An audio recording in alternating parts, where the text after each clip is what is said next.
Welcome to stories from the village of nothing much, like easy listening, but for fiction. I'm Kathryn Nicolai. I write and read all the stories you'll hear on the village of nothing much. Audio engineering and sound design is by Bob Wittersheim. Have you ever been reading a book, following along with some character's day, and you can just feel the twist coming? You know any minute now a wrench will be thrown into the gears and the patterns that you had just gotten used to would be tossed out the window. And look, I love a good book that takes me places I'd never thought of, but sometimes I just don't have the heart for it. I need a little more steadiness. A little longer, just vicariously living an uncomplicated life. And it's not just being world-weary. I genuinely enjoy mundane details. I want to know what's for dinner, what's growing in the garden, what books are on the shelf over someone's shoulder. So that's what I write. I call it conflict-free fiction. You can let yourself just drop into this world, I call it the village of nothing much, and know that there won't be any twists, no one will be hurt, someone's quiet morning won't be ruined, it'll just continue being quiet. So, welcome. We're glad you're here, and just because I bet it will feel good, let's take a deep breath in through the nose and sigh from your mouth.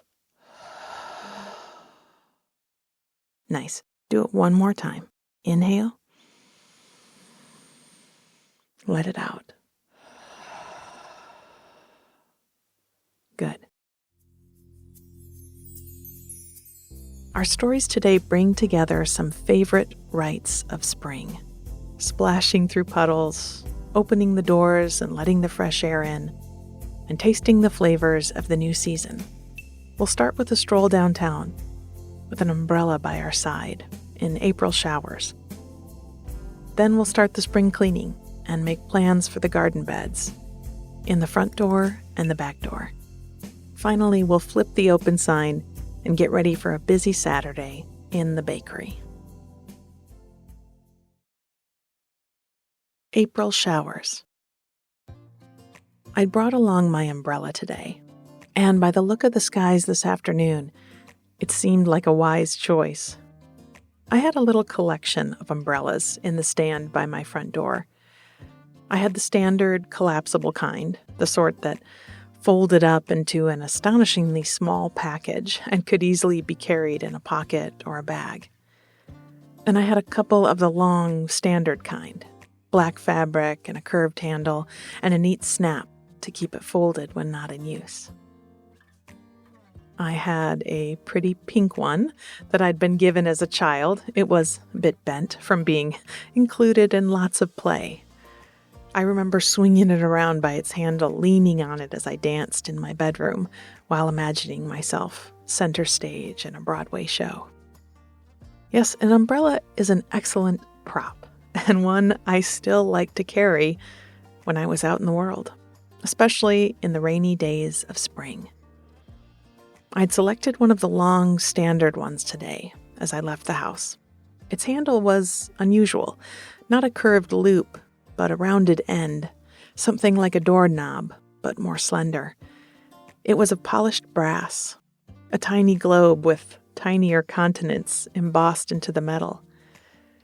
It fit perfectly in my cupped palm as I walked with it, and I couldn't help but hum under my breath. I've got the whole world in my hand. It felt like that today, as I walked along the main street. The spring was real now, not fleeting, not disappearing for days at a time. There were crocus and daffodils breaking through the soil in the giant stone platter in the square downtown. Some shops had their doors propped open to take advantage of the fresh air. And though the gray skies had me certain that rain was coming, it hadn't come yet. It had been a long winter, and the feeling of spring air in my lungs, the scents and sights of the new season, had me feeling cheery and grateful just to be on the street today.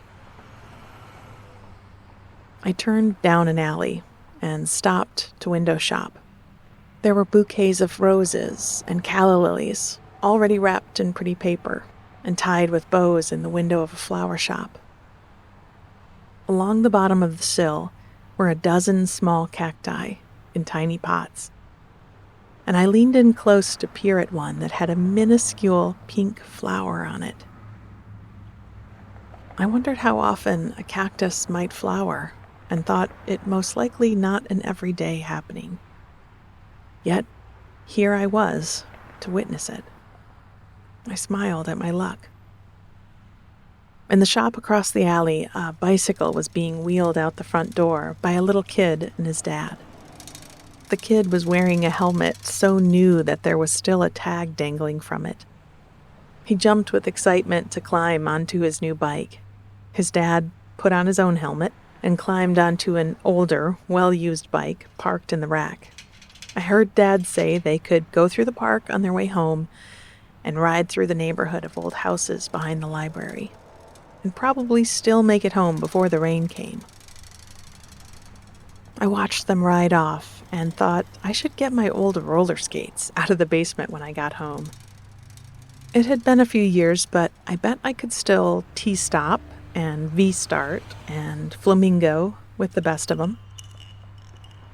At the corner was a shop that sold bird baths and wind chimes and bird feeders. Giant sacks of birdseed were stacked beside the door, and I strolled over, liking the way the point of my umbrella clacked against the bluestone walkway. This little shop was set back, away from the street a little. It had been a mechanic shop when I was a child, and it still had its garage doors that were slid open today. Where cars waiting to be worked on had been parked years ago, the pavement was replaced with soft ground cover and pavers. 2 small trees were growing up on either side of the yard, and their branches were full of birdhouses and wind chimes. Inside the old shop, a very faint scent of car oil and tools lingered, and I remembered standing in the same spot many years before, holding my mom's hand while she dropped off the keys to our car for an oil change. I hadn't minded tagging along for the errand, even as a little kid, knowing that the half hour while we waited would almost certainly involve a trip to the ice cream shop in the next block. As I stood reminiscing, looking at the bird baths and garden statues, I heard the wind chimes outside begin to ring. There must have been a dozen of them playing in the wind, and I gripped tighter the handle of my umbrella, knowing what it must mean. The April showers were coming, any minute now. I stepped back out onto the street and turned toward the cafe, thinking if it were going to rain, I'd love the armchair by their big front window and a cup of something hot to enjoy while it did. I made it back up the main street when the first drops began to fall. After months of snowflakes, the sound of rain actually made me laugh. I'd forgotten it. I let it fall on my face, an outstretched hand for a moment, then opened my beautiful umbrella and swung it up over my head. The outside of this umbrella was classic black fabric, nothing that would make you guess what was hidden inside. I looked up into it, standing there on the corner, and smiled. A starry night looked back at me from inside the little bubble of space. A moon rising, a galaxy of stars lighting up the purple and deep blue fabric sky. The sound of the rain falling on it was cozy, like listening to it fall on the roof when you're tucked up snug in bed. I steered through the street, wondering if the hopeful bikers had indeed made it home by now. If not, I hoped they rode through a few good-sized puddles. I ducked under the awning at the cafe, collapsed my umbrella, and gave it a good shake before going in and sliding it into the rack by the door. My favorite chair was open, and the place smelled of roasted beans and tea leaves. Welcome April showers. I was glad they were here.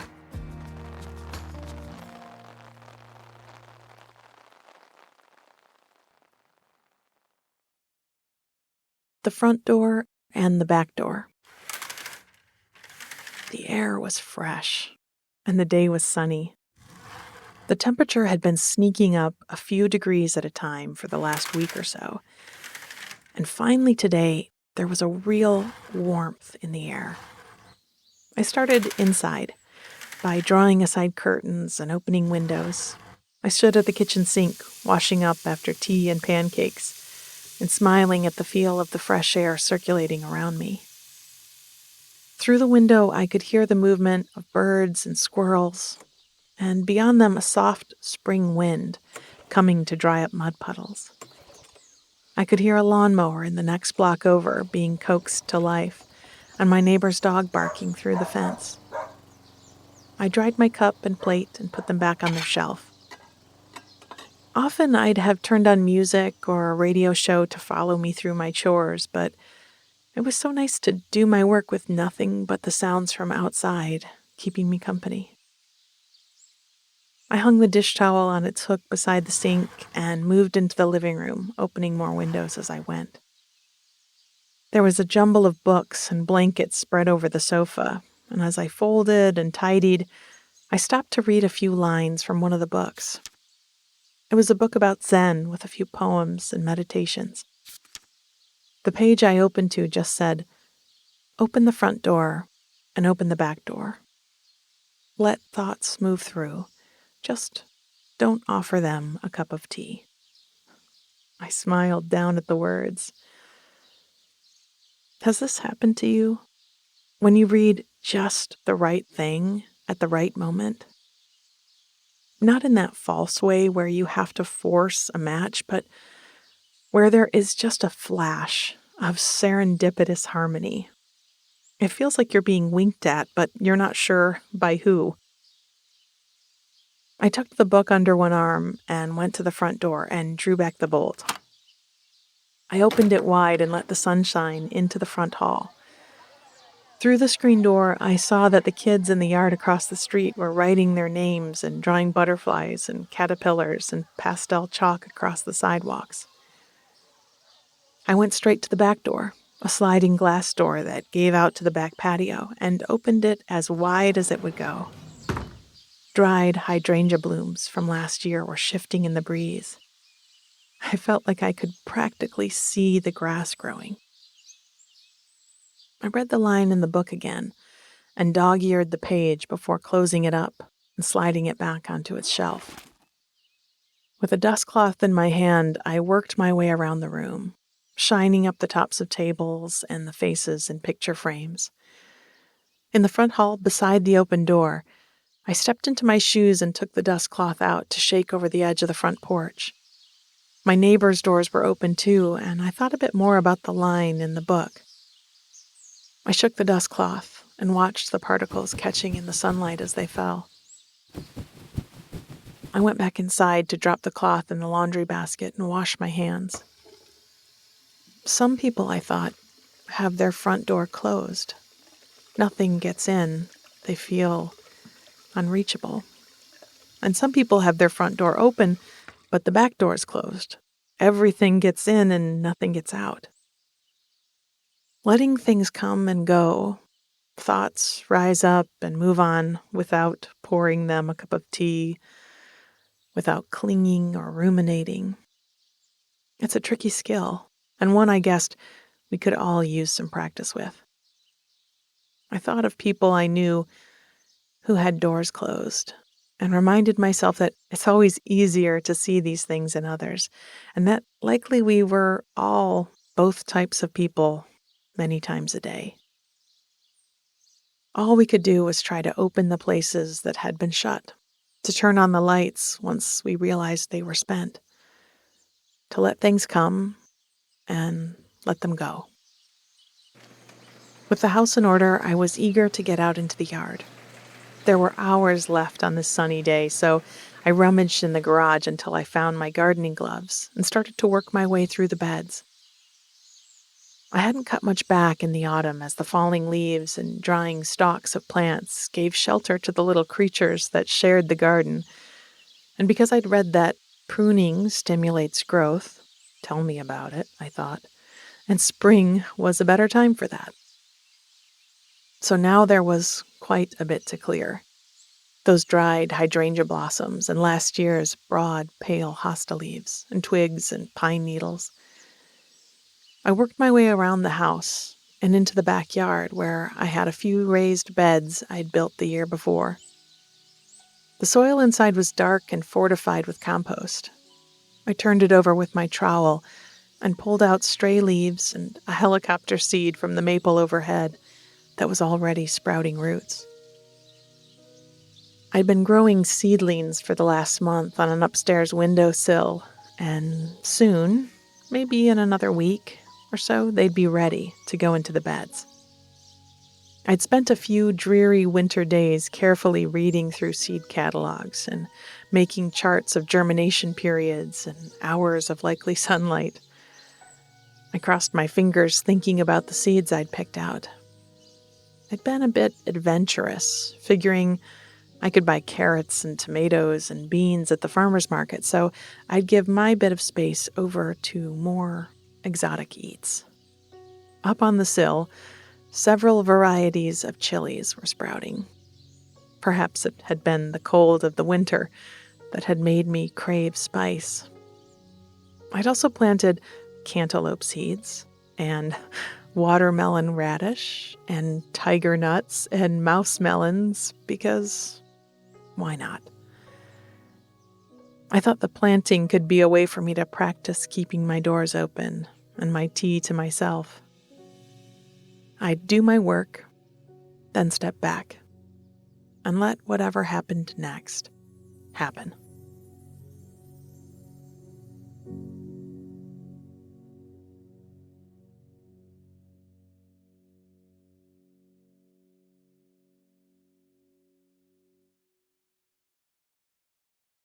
In the bakery. I stood inside the front window of the shop and looked up and down the street for a few moments. Morning light was cutting through the lines of the buildings, and a few of the storefront windows were lit up. The neon sign in the diner on the corner flickered and glowed steadily on. I knew they'd be down in a few minutes for their order of bagels, pastries, and loaves of fresh sliced bread that they'd soon be toasting for the day's first customers. I dusted off my floury fingers on my apron and flipped our sign from closed to open, unlocked the heavy oak door, and stepped back behind the counter. Our cases were full of just-baked muffins, rolls, and loaves. Our coffee was brewed, and I had a hot cup poured for myself tucked behind the register. We were ready. Saturday mornings were my favorite at the bakery. During the week, customers rushed in and out, eager to get their breakfast and their coffee and get to work. We had hectic rushes and stagnant slow times, but on the weekends, all of us, bakers and customers alike, were more relaxed. People lingered over coffee, turned the pages of newspapers slowly, and took the time to really enjoy the jelly donuts and wedges of coffee cake that we loved to make each day. The bell over the door rang, and I looked up to see the familiar face of a waitress from the diner, her spring coat pulled over her apron, hands ready to receive the tray of goods we had wrapped up and ready. "In a hurry?" I asked her. "No, it's Saturday," she said with a wave of her hand. "We've only got a couple of regulars who pour their own coffee anyway." We smiled. "Well, try this then." I passed her over a slice of still warm biscotti in a wax paper wrap. I'm trying new recipes, and I need an opinion I can trust. She took it gratefully, and I poured her a quick cup of coffee to go with it. "It's orange and pistachio, and you might want to dunk it," I said, sliding the cup across the counter. I don't trust people who don't dunk, she observed. This is why I'm asking your opinion, I said, tapping my finger to my nose. She held the slice up close to her nose and smelled. She looked at it all over, and I saw her taking in the ratio of pistachio pieces to ribbons of orange zest. Sometimes when I hand someone a sample and ask them for feedback, they gobble it down in 2 bites and say, "It's great," and move on, which is not very helpful. This woman knew what she was about. She had a bite without dunking first, chewed slowly, then thoughtfully dipped it in her coffee and took a second bite. She looked up at me, ran her tongue over her teeth, nodding slowly. I think the orange should be a bit stronger, but the bake is right on. It's crispy and a pleasure to dunk, but if you want to eat it as it is, it's not going to break your teeth like some biscotti will. Yeah, I'd say it's a winner.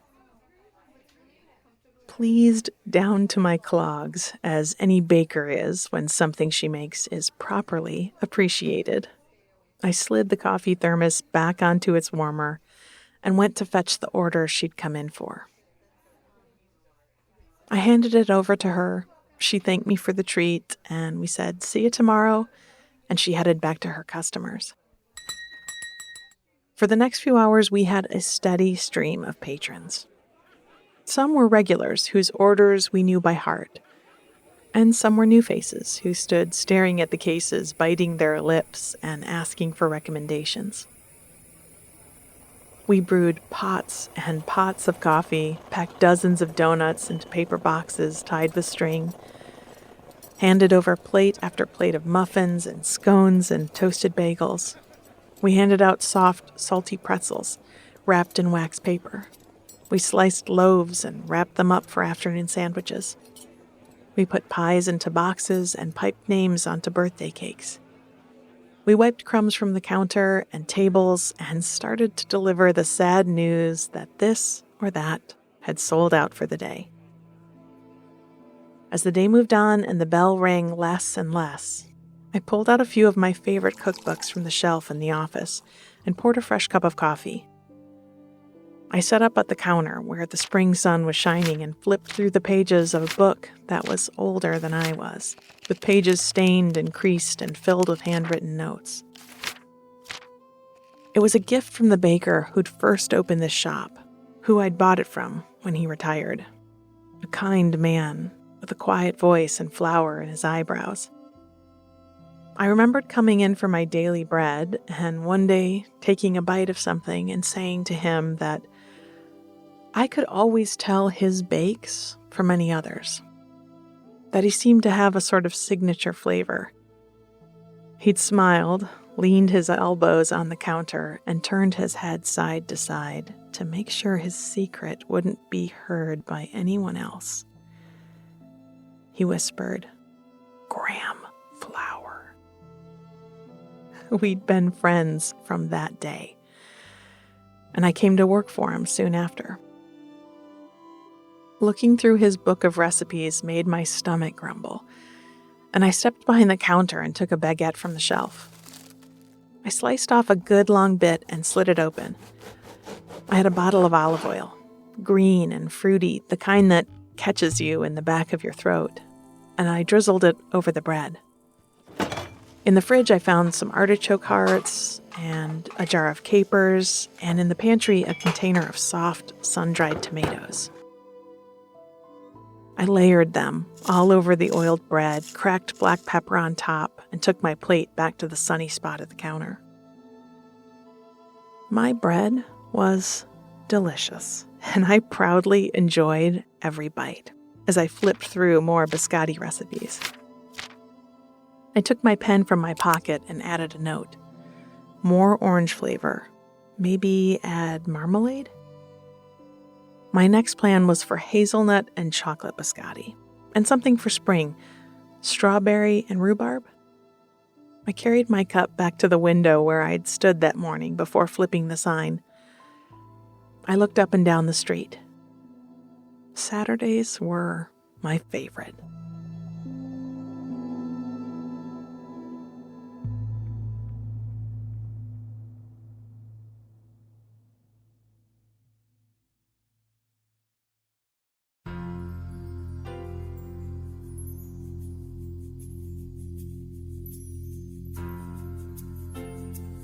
Thank you for visiting us today in the village of nothing much. We'll be back next week with more easy listening. Till then, let's be good to one another.